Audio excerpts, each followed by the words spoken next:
Dr. Steve Schlack-Haerer is here today. He's a gastroenterologist at Gundersen Health System, and he's here to talk to us about being screened for colon cancer. And a lot of people might wonder, just how prevalent is colon cancer? Very common. Actually, it's still the second leading cause of cancer death in both men and women. So, and the third most common cancer overall. So we're really not talking about a rare malignancy here. And it shows how important it really is to get screened.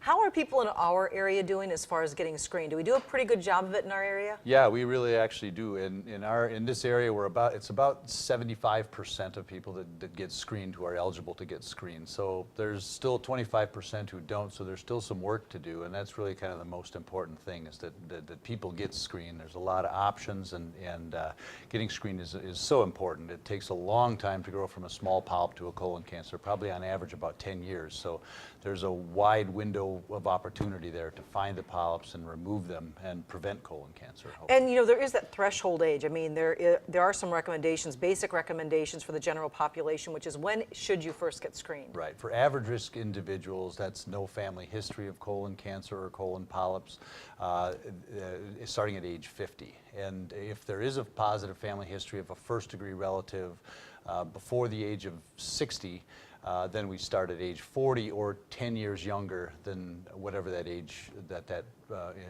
person was Diagnosed. Okay, Correct. Then give us an idea. That some people now have heard you can screen at home, or you can have an office visit, do the whole colonoscopy. Right. But really, the office visit does more than the at-home test. And what's the difference? Yeah, there's different methods to screen for different things.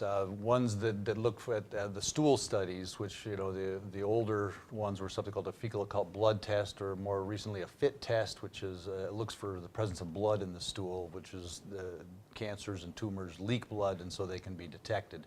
Cologuard is another new stool study where they actually take advantage of looking for abnormal genetic material that's sloughed off in the cells and collected in the stool, and can be detected. And that's has about a 92% sensitivity for detecting colon cancer.